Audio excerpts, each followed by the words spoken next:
Hello, सलाम, नमस्ते, सत श्री अकाल, आदाब। मैं हूँ आपकी होस्ट और दोस्त विनी। आज का जो हमारा पैसेज है वो बहुत बहुत बहुत बहुत इम्पोर्टेंट होने वाला है। क्यों? क्योंकि ये जो प्रॉब्लम्स है आजकल हम अपनी चारों तरफ फेस कर रहे हैं, लेकिन हम समझ ही नहीं पा रहे हैं कि हम किस तरफ जा रहे हैं, है ना? हर कोई इंसान बस भाग रहा है। आज छोटे हैं तो बड़ा होना चाहते हैं, जो बड़े हो गए हैं आज वो जॉब कर रहे हैं, जॉब कर रहे हैं तो जॉब से खुश नहीं है। जॉब और अगर जॉब कर रहे हैं तो साथ में और अच्छी जॉब चाहिए, तो कंपटीशन चलता जा रहा है, चलता जा रहा है, और किसी को नहीं पता है कि हम कहाँ जा रहे हैं, क्या चाहिए, है ना? कभी भी अपने आप से हमेशा बैठ के क्वेश्चन करिए, आखिर हमें चाहिए क्या? बस चलिए स्टार्ट करते हैं। इसी के साथ में हमारा पैसेज 15 रहेगा आज। उसके कुछ क्वेश्चंस हैं और साथ में हमारा पैसेज एक बार नजर मारते हैं हमारे क्वेश्चंस पे। According to the passage nobody knows the truth because, ये कहता है कोई भी नहीं जानता है ट्रूथ को। क्यों नहीं जानता है? What does the comparison in the last sentence of the passage convey? क्या कह रहा है वो, हमें क्या मैसेज दे रहा है? कन्वे का मतलब होता है हमें क्या ट्रांसफर कर रहा है वो। Which one of the following statements is true according to the passage? कौन सी स्टेटमेंट according to passage हमारी ट्रू है, इसमें से हम ढूंढेंगे। And the blame for the environmental crisis facing the earth lies with, क्या करें? तो हमें ये तो पता चल गया कि हमारा जो पैसेज है वो थोड़ा एनवायरमेंट से रिलेटेड है। स्टार्ट करते हैं। कहते हैं सम प्रॉफिट्स, प्रॉफिट का मतलब होता है जो भविष्य वगैरह बताते हैं, भविष्यवाणी करता होते हैं, उनको बोलते हैं। Some prophet of doom, doom होता है किसी चीज का विनाश हो जाना। क्या करते हैं वो? एसेट करते हैं, बताते हैं दैट कि we shall soon exhaust the earth resources और pollute our cells to death. कहते हैं कुछ जो प्रॉफिट हैं, कुछ भविष्य करता है, वो कहते हैं विनाश के बारे में क्या बताते हैं कि आने वाले वक्त में जो हमारी अर्थ है उसके जो रिसोर्सेज है वो एग्जॉस्ट हो जाएंगे, वो खत्म हो जाएंगे और पॉल्यूट हो जाएंगे। हम अपने आप को पॉल्यूट कर लेंगे टू डेथ, डेथ की तरफ। ऑप्टिमिस्ट एसेट दैट, जो ऑप्टिमिस्ट है, ऑप्टिमिस्ट का मतलब होता है आशावादी, किसी चीज को बहुत अच्छे से मतलब सोचने वाले, मतलब हर चीज में वो पॉजिटिव थिंकिंग वाले। कहते हैं जो ऑप्टिमिस्ट हैं असट, कहती हैं द अर्थ सिस्टम, कि जो हमारा अर्थ सिस्टम है आर रोबस्ट, रोबस्ट मीनिंग होता है मजबूत, वो बहुत मजबूत है। एंड दैट इम्प्रूव टेक्नोलॉजी, जो आज की जो हमारी इम्प्रूव्ड टेक्नोलॉजी है, मतलब ऑलरेडी हम बहुत एडवांस टेक्नोलॉजी में चल रहे हैं। विल ईज, ईज होता है आसान बना देना, आसान कर देगी all the pressure on the planet, मतलब हमारी अर्थ पे जो भी प्रेशर है उसको क्या कर देगी, उस दबाव को आसान कर देगी। कौन? हमारे improve technology. Okay. Other see the main concern, लेकिन कुछ दूसरे जो लोग हैं वो कहते हैं जो मेन कंसर्न है, जो मेन चिंता है एज पॉलिटिकल, पॉलिटिक राजनीतिक रूप में तो है ही, साथ में कहते हैं विद एनवायरमेंटल इशू, कि आजकल जो हमारे एनवायरमेंट से रिलेटेड जो इश्यूज हो रहे हैं वो भी एक प्रॉब्लम है, लेकिन कैरी करती है, जो कि सारी की सारी उसने बताया political with environmental issue, and carry करती है द सीड्स ऑफ, सीड्स मतलब यहाँ पे सीड्स का योग ये नहीं होगा कि हम कोई बीज बो रहे हैं, लाइक कोई फसल उगाने के लिए, नहीं। यहाँ पे सीड का मतलब है एक सोच, कि हम एक सोच डेवलप कर रहे हैं। और एक सोच कैसी? इनइक्वालिटी की एंड वॉर की, मतलब जहाँ इनइक्वालिटी होगी वहां पे जाहिर सी बात है लोग आपस में लड़ेंगे झगड़ेंगे। ये उसकी बात कर रहे हैं, इनइक्वालिटी मतलब असमानता। कहते हैं साइंटिफिक अंडरस्टैंडिंग, अगर आप साइंटिफिक अंडरस्टैंडिंग की बात करें, मतलब जो साइंस कहता है उस हिसाब से इज टू लिमिटेड है, वो बहुत लिमिटेड है। वो कहता है टू से, क्या कहने के लिए, कि वेयर द ट्रूथ लाइज, कि एक्चुअल में सच है क्या। साइंटिफिक जो टेक्नोलॉजी है, जो अंडरस्टैंडिंग है, वो बहुत ही छोटी है, वो ये कह रहा है ना? फिर वो कहता है if the care of the planet, अब कहता है कि अगर कहे जाए कि अगर हम लोगों के पास में हमारी जो प्लेनेट जो अर्थ है उसका हमारे पास एक मैनेजमेंट टास्क है, तो जो आवर स्पेसिज है is in the position of a child, जो हमारे मानव जाति हैं, जो स्पेसिज हैं, वो किस में, कैसी पोजीशन में है? एक चाइल्ड की पोजीशन में है, बच्चों की पोजीशन में है।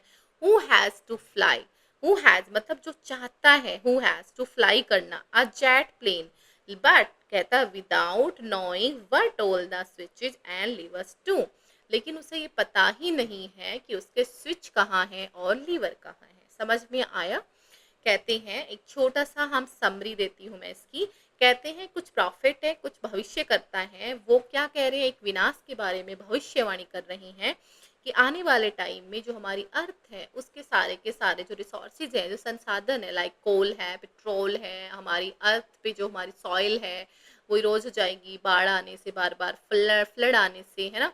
तो कहते हैं कि वो संसाधन क्या हो जाएंगे, एग्जॉस्ट हो जाएंगे, खत्म हो जाएंगे, और हम अपने आप को किस तरफ लेके जा रहे हैं, मृत्यु की तरफ लेके जा रहे हैं। फिर कहते हैं लेकिन कुछ आशावादी लोग हैं, वो कहते हैं कि नहीं नहीं, जो टेक्नोलॉजी है वो क्या करेंगी, वो हमें बचा लेंगी। क्या करेंगी वो, हमें हमें वो कहते हैं वो अर्थ का जो दबाव है उसे कम कर देंगी, है ना। लेकिन कुछ लोग कहते हैं आजकल जो जिस तरीके की राजनीति चल रही है वो क्या कर रही है, वो एनवायरनमेंट के साथ में प्रॉब्लम क्रिएट कर रही है, कैरी कर रही है, ऐसे बीज बो रही है जो कि इनइक्वालिटी के हैं और वॉर के हैं। फिर कहता है कि जो लेकिन जो साइंटिफिक अंडरस्टैंडिंग है वो क्या है, बहुत लिमिटेड है, जिससे हमें पता ही नहीं है कि एक्चुअल में है क्या, सच क्या है। और उसी वजह से वो कहता है कि अगर हम ये मान भी लें कि हम अर्थ को मैनेज कर रहे हैं, उसके ध्यान कर रहे हैं, लेकिन उस पे जो स्पेसिस रह रहे हैं, जो मानव जाति रह रही है, वो क्या कर रही है, वो आज के टाइम में ऐसी है कि वो जेट उड़ाना चाहती है लेकिन उसको कुछ नहीं पता है, एक्चुअली उसे सच नहीं पता है, वो ये कहना चाह रहा है ना। तो मतलब कहने का मतलब ये है कि मानव जाति जो है, क्योंकि देखिए बाकी जितने भी जानवर हैं इस धरती पे वो सिर्फ खाना खाने के लिए हैं, खाना खाते हैं और अपनी लाइफ में वो सोते हैं, आराम करते हैं। बस मानव जाति कैसी है, जिसको क्या करना चाह रहा है, वो इकट्ठा कर रहा है ना, संसाधन को ज़्यादा से ज़्यादा यूज कर रहा है, इकट्ठा करना चाहता है। And this is the reason, वो कहता है मानव जाति ऐसी हो गई है कि वो आने वाले टाइम में क्या कर देगी, बहुत ज़्यादा नुकसान कर देगी। ठीक है, चलिए क्वेश्चन रीड करते हैं। According to the passage nobody knows the truth because, क्या क्या मतलब है इसका, क्योंकि क्यों है। People do think of what the future holds for them. Scientist often are use by politician, नहीं ये दोनों ही नहीं है। They are very few scientist capable, ऐसा कुछ नहीं है। तो हमारा लास्ट बचता है जो कि है ऑब्जेक्टिव एनालिसिस आर नॉट थोरो और एग्जॉस्टिव। कहता है हमें एक्चुअल ऑब्जेक्टिव मतलब हमें मेन चीजें पता ही नहीं है किस तरफ जा रही है। This is the reason. कहते हैं क्या हो रही है, वो धीरे धीरे खत्म होती जा रही है, वो ये कह रहा है। What does the comparison in the last sentence of the passage convey, मतलब लास्ट सेंटेंस जो हमारा था, जो कह रहा है स्विच वाला, ये लीवर वाला, ये क्या कह रहा है, कहता है कि we on earth are in experience in managing earth resources. हाँ, हमारा पहले में ही हमें आंसर पता चल गया कि हम लोग जो अर्थ पर हैं वो इन एक्सपीरियंस है मैनेज करने के लिए अर्थ को। Most of the people don't know how to fly, जी नहीं। आवर एफर्ट्स टू सेव, नहीं। एंड वी आर, जी नहीं, हमारा A is the best. Okay, next, which one of the following statement is true according to the passage. कहते हैं sometimes political motives influence people concern for the planet. हाँ, ऐसा होता है, सोच सकते हैं। Wars will cause greater pollution of earth, जी नहीं। People will feel exhausted owing to the, जी नहीं। मैन शुड फील रिस्पॉन्सिबल, जी नहीं। तो मतलब ए इज योर आंसर। ठीक है, ठीक। नेक्स्ट है the blame for the environmental crisis facing the earth lies with, किसके साथ में जो ब्लेम कर रहे हैं एनवायरमेंटल क्राइसिस का, वो अर्थ पे क्या फेस कर रहे हैं। कहते हैं मैंस ग्रिड एंड सेल्फिशनेस, जी हाँ ऐसा हो रहा है। Inadequate management of earth resources, inadequate management, हाँ कह सकते हैं हम लोग, एक इनएडुकेट मैनेजमेंट चल रहा है। रैपिड टेक्नोलॉजिकल ग्रोथ, जी हाँ ये भी चल रहा है। And pressure of over population, ये भी हो रहा है। लेकिन वो कहता है एनवायरमेंटल क्राइसिस के जो फेस कर रहे हैं वो अर्थ पे वो किस में लाई करता है, किस वजह से हो रहा है। तो अगर इसका बेस्ट अगर क्वेश्चन की बात, आंसर की बात आएगी तो कहता है कि मैंस ग्रिड एंड सेल्फिशनेस। आप लोगों को बहुत अच्छे से अगर नहीं पता है तो एक बहुत छोटा सा महात्मा गांधी ने कुछ लाइंस बोली थी। उन्होंने कहा था कि अगर जरूरत की बात की जाए तो हमारी अर्थ इतनी बड़ी है कि एक इंसान उसको पूरी तरीके से जान ही नहीं सकता, लेकिन अगर बात ग्रिड की आएंगी तो हमारी अर्थ भी छोटी पड़ जाएगी, है ना। तो वो ही बात बोल रहा है कि मैंस की ग्रिड एंड उसकी सेल्फिशनेस ये इसको दिखाती है। ठीक है, चलिए आज हमारा पैसेज 15 भी कंप्लीट हो गया है। कल हम मिलते हैं फिर से नेक्स्ट वीडियो में पैसेज 15 के साथ में। तब तक के लिए बने रहे हमारे साथ स्टडी विद विनीशा में। जय हिंद, जय भारत।